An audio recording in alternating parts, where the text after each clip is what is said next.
aujourd'hui pour parler matériel de coloriage. Je vais vous montrer ce que j'ai à disposition. Alors installez-vous confortablement avec votre boisson ou vos crayons préférés et c'est parti! Alors on va commencer cette vidéo par le matériel que j'utilise pour mettre en couleur les coloriages. Alors comme beaucoup, quand j'ai démarré, donc j'ai démarré en 2017, ouais, 2016-2017, je m'étais lancée sur les feutres à eau. Donc à l'époque, la grande mode, c'était les Fibracolor qui se vendaient pour une bouchée de pain sur Amazon. Je crois que les 100 Fibracolor étaient à même pas 30 euros. Apparemment, ils ont augmenté, ils sont devenus bien plus chers. Mais vous pouvez trouver l'équivalent sur les Crayola Super Tips. Donc c'est pareil, c'est du feutre à eau, une centaine de couleurs. Moi, j'ai vite basculé vers les crayons parce que je n'aime pas les traces que les feutres font sur les coloriages. C'est quelque chose qui me bloque littéralement. Donc, je suis partie sur les crayons de couleur. Donc, je me suis lancée direct dans des gammes de malades. Faut savoir que les prix à l'époque n'étaient pas les mêmes qu'aujourd'hui. Par exemple, mes crayons préférés, ceux avec lesquels je travaille énormément, c'est les Prismacolor. Donc là, j'ai regardé un peu les prix sur Amazon.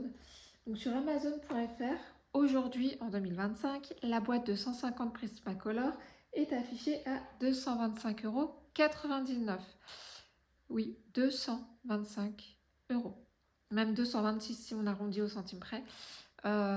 C'est excessivement cher. Moi, quand mon mari me les a offerts en 2017 pour Noël, ils étaient à 119 €.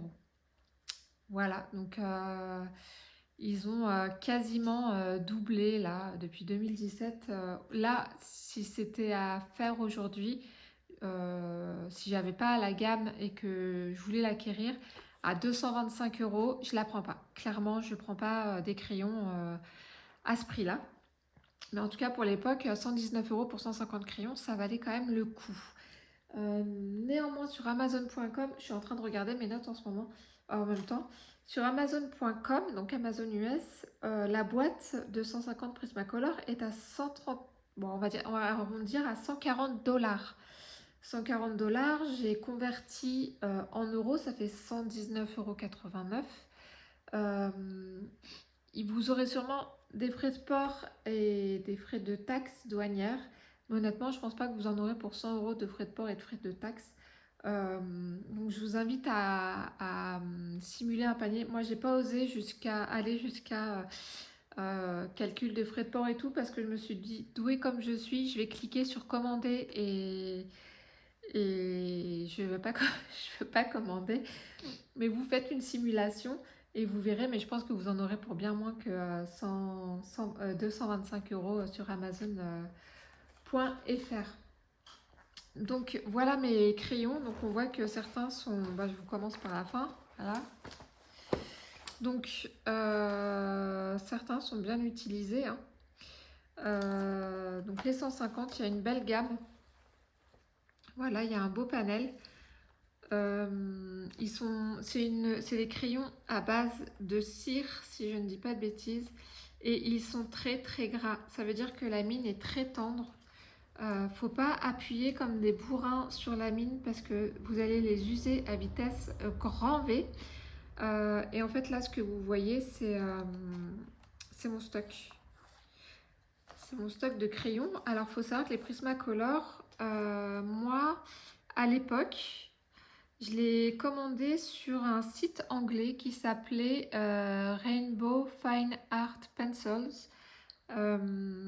Ils étaient à 1,60 livre, je crois, à peu près, le crayon. Bon, il y avait des frais d'envoi, hein, puisque ça venait d'Angleterre. J'ai pas retrouvé ce site-là quand j'ai regardé, mais Angélique de Ma Vie Normale a trouvé, elle, un autre site. Je vais essayer de retrouver le nom du site et de vous le mettre en barre d'infos. Ça reste 2,50 € le crayon, mais vous n'allez pas racheter 20 crayons d'un coup. Enfin, je veux dire, puis même 20 crayons d'un coup. Enfin, vous voyez, celui-là, le 1031, là, je me dirais, il faut que je m'affole, que je commande. Là, je me dirais la même chose. Sur celui-ci aussi, d'ailleurs, je ne crois pas en avoir en stock de celui-là. Du 912, donc il va falloir que je regarde un petit peu tout ça. Mais Vous avez moyen de les acheter à l'unité. Alors certes, 2,50 € le crayon, mais bon, il y a ceux qui veulent avoir une boîte d'avance. Moi, je ne mets pas ce prix-là dans une boîte de crayons. Je préfère encore acheter un petit peu à l'unité quand j'ai besoin, parce que ça reste un gros budget à sortir d'un coup. Ce sont mes crayons chouchous, je les aime d'amour. Voilà, je les aime d'amour, on fait plein de choses avec. Comme ils sont très gras, ils se mélangent très bien pour les dégrader. Et franchement, enfin, je m'éclate, moi, je m'éclate avec ces crayons, je les adore.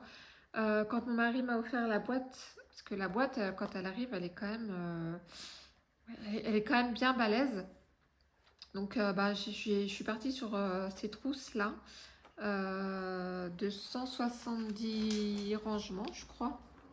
150, ça s'arrête là. Ouais, il doit y avoir 170, 180 rangements à peu près. Donc, ouais, je ne colorie pas que avec cela, mais principalement. Bien qu'il y ait 150 teintes, il y a quand même des manques. Il y a des teintes qu'on n'a pas forcément, surtout pour les coloriages mystères où on nous demande des couleurs très particulières. Donc j'ai acquis la gamme aussi des polychromos de Faber-Castell que j'ouvre encore à l'envers. Donc là c'est pareil. Donc là les polychromos de Faber-Castell, sur Amazon.fr en ce moment ils sont à 202,74 €, pardon. 202,74 €. Faber-Castell, ça reste de la très bonne gamme. J'ai pas acheté la boîte. J'ai pas acheté la boîte. En fait, j'ai commencé avec une boîte de 12 ou 24, enfin, toute petite boîte qui ne suffisait vraiment pas pour les coloriages mystères. Hein. Clairement, 12, 24, 12, que ce soit 12 ou 24, ça suffisait pas. Mais chez Cultura, en fait, je sais pas si ça se fait toujours. Souvent, ils font des offres 3 plus 1 offert. Donc, ou 2 plus 1 offert. Enfin, voilà, c'était en lot comme ça. Puis il y en avait un qui était offert à chaque fois. Et bah, à chaque fois qu'il y avait la promo, je m'en prenais par exemple 9 crayons et du coup j'en avais 3 offerts. Donc j'avais 12 crayons pour le prix de 9. Et c'est comme ça que petit à petit je me suis fait ma gamme. Donc ces crayons, donc là on voit que j'ai encore du stock de... Non pas ceux-là. J'ai encore du stock de Prismacolor donc je suis tranquille pour un moment. Ces crayons sont à base d'huile, ils sont plus secs sur le papier. De toute façon ça s'entend au bruit, hein. Clairement... ceux-là sont plus brillants sur le papier que les Prismacolor puisqu'ils sont moins gras. Mais ils se complètent très bien avec la gamme des Prismacolor puisqu'il y a des teintes qu'on ne trouve pas forcément. Par exemple, sur mon colo que je suis en train de faire, il faut un vert très foncé. Vert très foncé sur les Prisma, il n'y en a pas. Le vert le plus foncé qu'on va avoir... Ça va être le 908 et c'était encore pas suffisant pour le coloriage parce qu'il demandait vraiment un vert très profond, très foncé. Donc du coup, j'ai pris le 278 qui était vraiment plus foncé que le Prismacolor. Du coup, ça m'a permis voilà, de compléter pour faire mon coloriage. Donc, mais alors ceux-là, par contre, pour faire des dégradés, par exemple dans le tome des vitraux, pas mystère, hein, vraiment le grand livre des vitraux. Pour faire des dégradés, ils sont vraiment top. Donc voilà, c'est vraiment... J'ai rien d'autre en crayon. Si je vous mangeais d'autres choses en crayon, mais c'est vraiment les deux gammes que j'utilise tout le temps. Pareil, même principe, hein, la trousse avec les rangements là, parce qu'en plus je les achetais à Cultura libre, quoi. C'était pas en boîte, donc il me fallait impérativement cette trousse et c'est super. Ça, je les range comme un livre en fait dans ma bibliothèque. Ça prend pas énormément de place. Sur quoi je vais embrayer? Donc ça c'était ma gamme principale. Donc évidemment il faut un nuancier. Donc j'ai ce nuancier depuis assez longtemps. Donc j'ai fait le nuancier des Polychromos qui prend 3 pages. Ensuite, celui des Prisma. Donc je passe vite. Là, j'ai fait un nuancier de combo pour faire l'effet doré. Donc j'ai mis à chaque fois par étape quelle couleur je rajoutais pour arriver en fait à cet effet-là. Les gélatos, je vais y venir tout à l'heure. Les fibracolores que j'avais à l'époque mais que je n'ai plus. Je les avais donnés à ma fille, je crois. Là, c'est les crayons, donc les polychromos et les Prismacolor estompés à l'essence sans odeur. Alors, je reprends la première page des polychromos. Donc voilà, je vous montre ne serait-ce que celle-ci. Voilà, l'estompage à l'essence sans odeur, c'est quand on veut un résultat léger, mais sans qu'on voit les coups de crayon ou les grains du papier. On vient déposer son pigment, on vient estomper à l'essence sans odeur et ça nous fait cet effet un peu, je ne vais pas dire aquarelle parce que c'est loin d'être de l'aquarelle, mais enfin plus lisse quoi. Et j'ai fait la même chose, alors ça c'est pour m'entraîner à faire des combos de visage. Et j'ai fait la même chose en fait sur les prismas. Et en fait, vous voyez, les prismas, ils sont... Je les ai pas estompés, ceux-là. C'est marrant, il y en a que j'ai pas estompés. Ceux-là, ils sont estompés. Bah tenez, regardez, on va faire un test, je vais vous montrer. Je vais vous parler de ça après. Hein. Les cotons-tiges qui sont dans mon tiroir depuis 2021. Alors, est-ce que... Il y a du produit quelque part? Oui, par là, il y a du produit. Donc, dedans, il y a un peu d'essence sans odeur. Donc là, on va prendre une couleur qui se voit. Là, on voit que ce n'est pas estompé. On voit les coups de crayon. Donc, si je viens... Hop, appliquer l'essence sans odeur.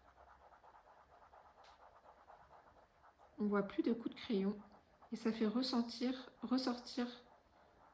voilà, le pigment.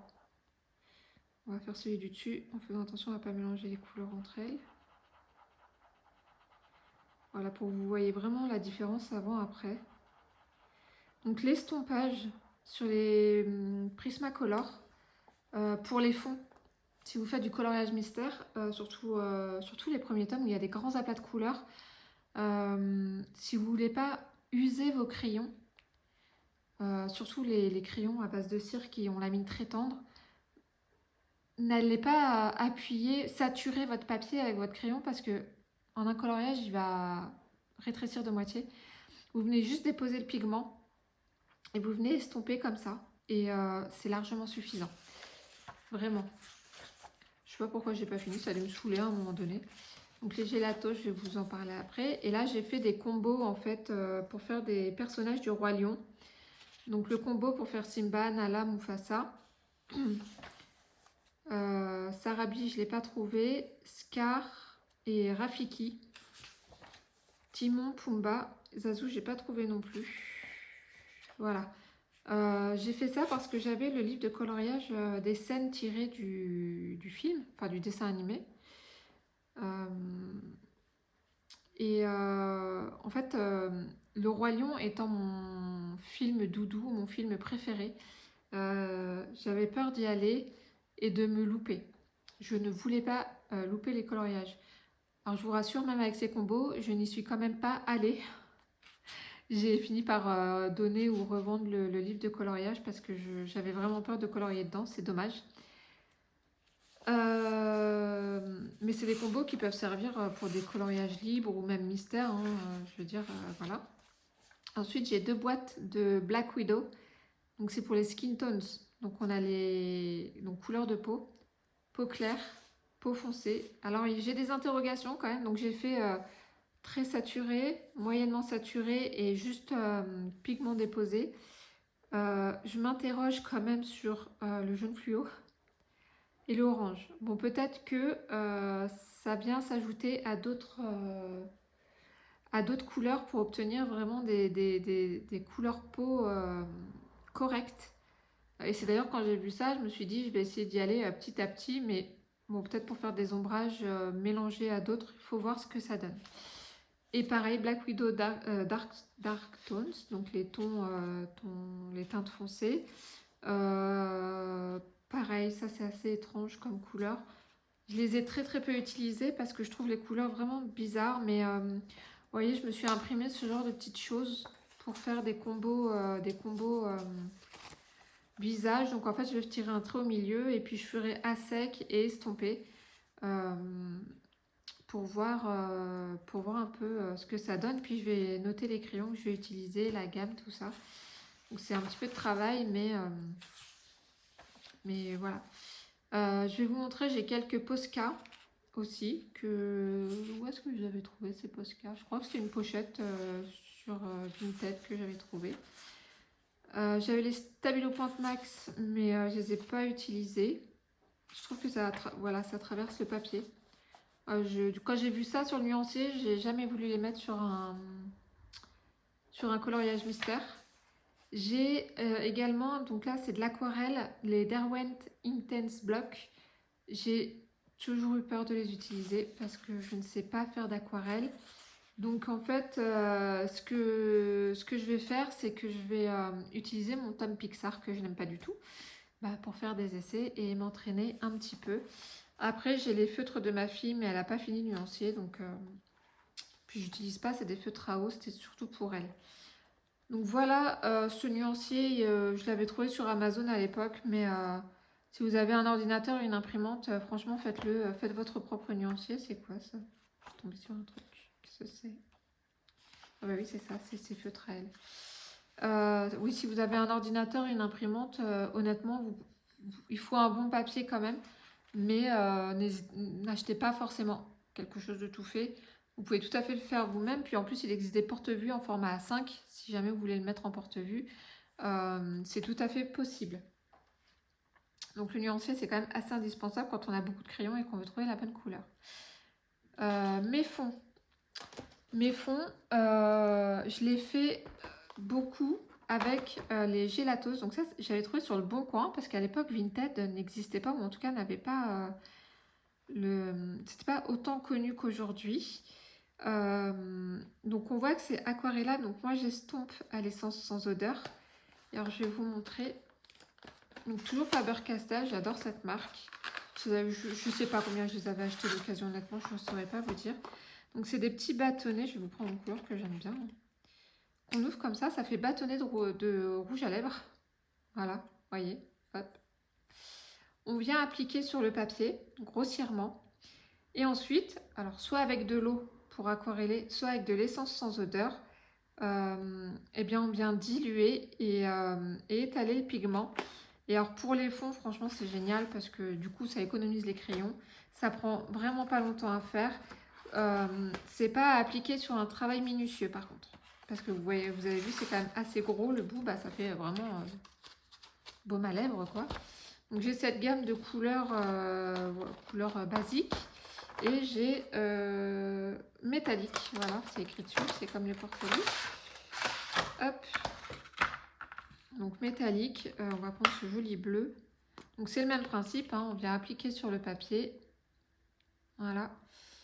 Et on vient soit aquareller, soit estomper à l'essence sans odeur. J'adore ces petites choses là pour faire les fonds.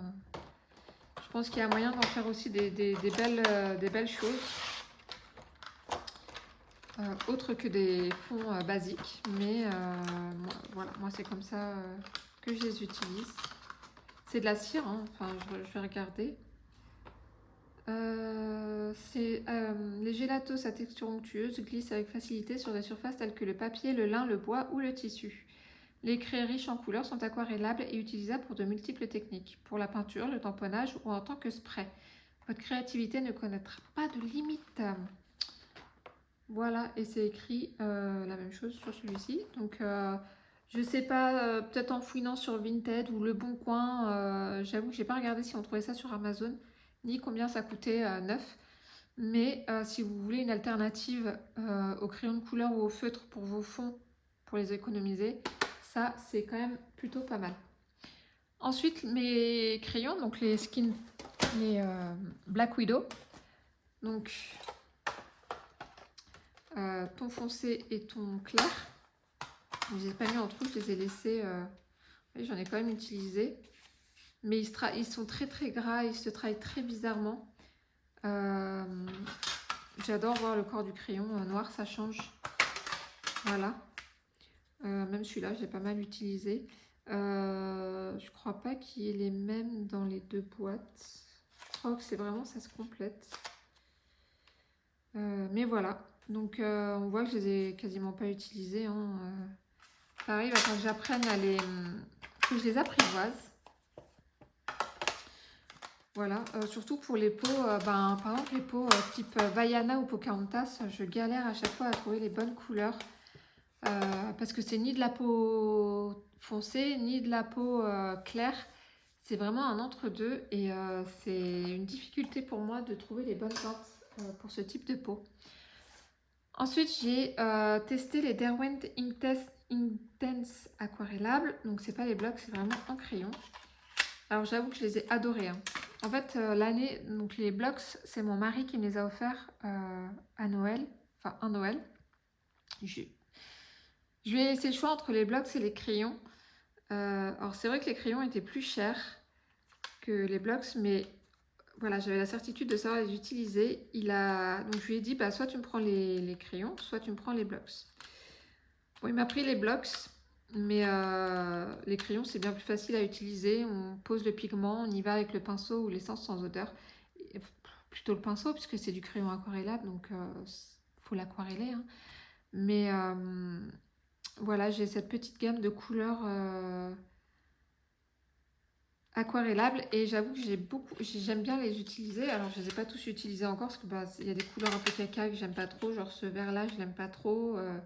Les marrons, voilà, on sait pas ce qu'on utilise le plus, mais ouais, j'ai bien aimé les utiliser ceux-ci. Donc pareil, hein, dans le Pixar je vais faire des tests et on va passer sur les Intense Block.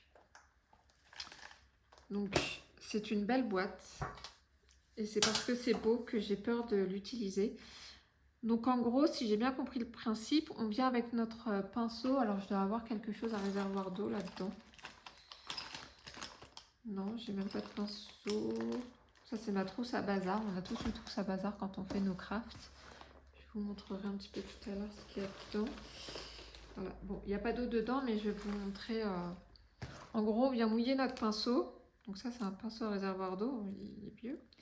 On mouille notre pinceau, on prélève la couleur et alors soit on vient poser sur papier sec voilà, pour appliquer le pigment, soit on mouille le papier. Alors ça j'ai appris ça il y a 2 ans quand j'ai commencé un cours de dessin que j'ai pas pu finir parce que le prof a été absent les 3 derniers mois de l'année.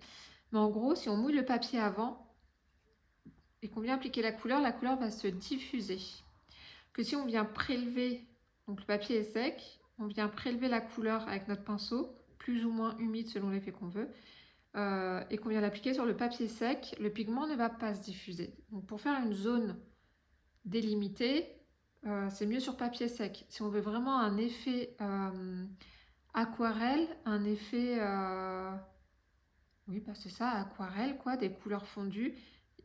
Si je comprends bien, il faut d'abord bien mouiller le papier et ensuite appliquer le pigment. S'il y a des aquarellistes, je suis pour prendre vos conseils, donc n'hésitez surtout pas. Donc on a cette palette-là qui vont des violets au bleu, ensuite des bordeaux, bordeaux brun, orange, jaune. Et on a un étage inférieur. Je vais essayer de ne pas les faire tomber parce que c'est quand même fragile. Voilà, on a les verts, les marronnés et les noirs. Alors, je vais essayer de voir si je peux vous mettre un peu de... Voilà, je ne sais pas si vous voyez. Un petit peu de pigment. Donc, je sais pas. Est-ce qu'on peut prendre le bâtonnet, l'appliquer directement sur le papier? Mais alors ça, c'est pour les gros aplats. Et ensuite, venir aquareller. Est-ce qu'on peut colorier par-dessus de l'aquarelle? C'est une question que je me pose aussi. C'est un test que je vais faire. Par exemple, si je veux faire un fond un peu... genre un ciel un peu délavé à l'arrière d'un personnage, est-ce que je peux y aller comme un bourrin, enfin faire mon ciel sans forcément avoir à délimiter, et ensuite venir colorier sur l'aquarelle? Pareil, je ne sais pas si c'est quelque chose qui est faisable. Donc ben, je vais faire des tests. Hein. C'est vrai que j'avais peur avant, mais bah, si on n'essaye pas, on ne peut pas savoir. Désolée pour le bruit. Donc voilà pour cette belle boîte d'aquarelle. En fait, c'est de l'encre. Hein. C'est pas de l'aquarelle, c'est de l'encre. Alors, je crois que c'est noté au dos.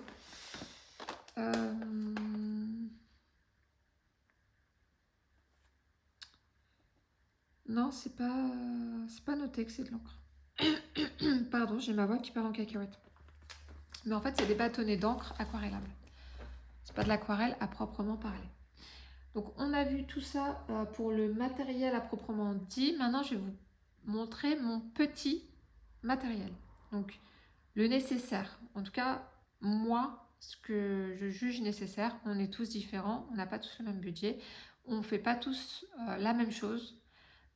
Donc, ça me concerne moi. Je ne dis pas qu'il faut que vous achetiez ça.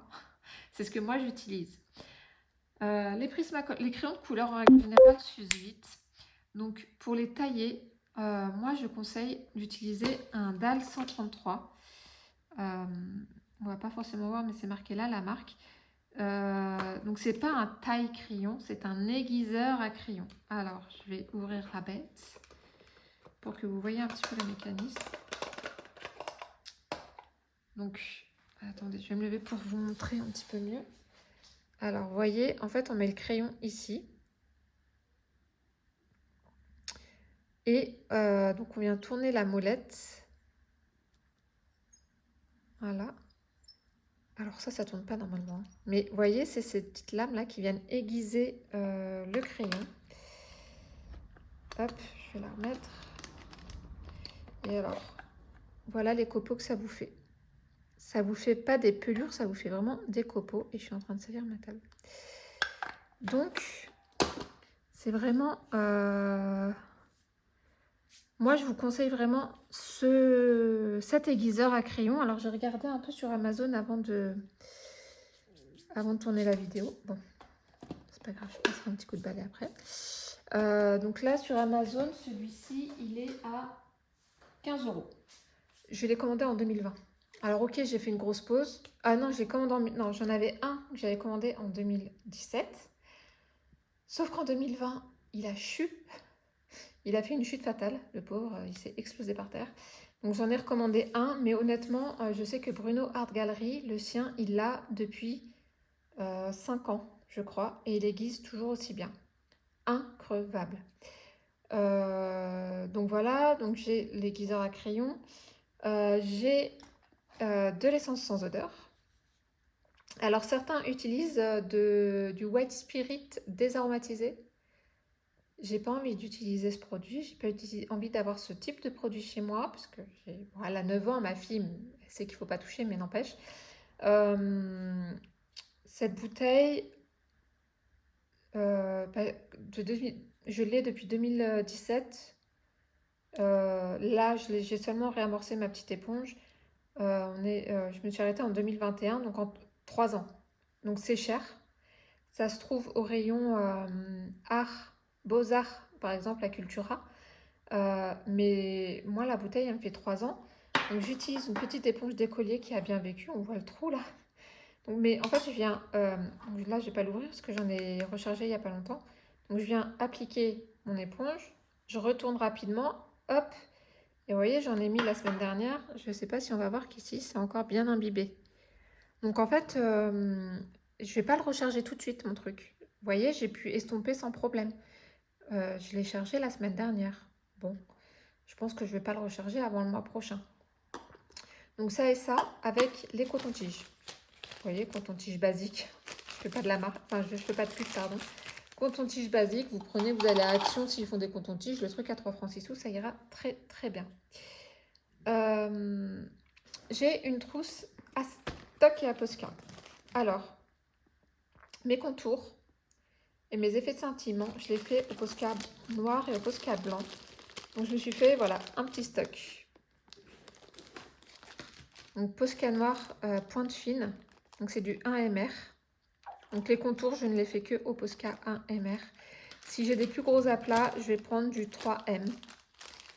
Pareil, j'ai pris le blanc aussi en 3M, mais je crois que ça c'était des lots sur Amazon, ça revenait moins cher que de prendre les Posca à l'unité. Mais on en a toujours besoin quand on fait du coloriage. Le blanc, je l'utilise pour renforcer le blanc des yeux, et enfin de la pupille, et pour faire des effets de scintillement. Je n'essaye même pas de recouvrir les lignes avec le Posca blanc, ça ne marche pas, ce n'est pas assez couvrant. Et j'ai quelques Posca donc, que j'avais acheté en lot, je crois. sais plus à quelle occasion, honnêtement, je sais plus du tout à quelle occasion je les avais eus. Donc pareil, je vais les utiliser pour faire un contour, pour faire un effet, pour avoir une couvrance par exemple sur un fond, rajouter des détails, voilà, mais rien d'autre, je vais pas colorier avec. Donc voilà, ça c'est ma trousse à réserve. Donc, je vais remettre ça dedans. Ensuite, ma fameuse trousse à bazar. Donc je vais me rasseoir. Donc ma fameuse trousse à bazar. Donc on en a tous hein, des trousses comme ça, qu'on fasse du DP, du travaux de laine, du coloriage, on a forcément un fourre-tout. Et ben moi c'est celui-là. Donc qu'est-ce qu'on trouve dedans? Je pioche au hasard. Gomme électrique Derwent. Voilà, ça c'est très bien, beaucoup plus efficace qu'une gomme classique, surtout pour les petites zones. Moi ça m'est arrivé, quand est-ce que j'ai colorié? Vendredi, je crois. Je me suis trompée en fait, je me suis pas arrêtée au bon endroit, j'ai posé une couleur là où il fallait pas.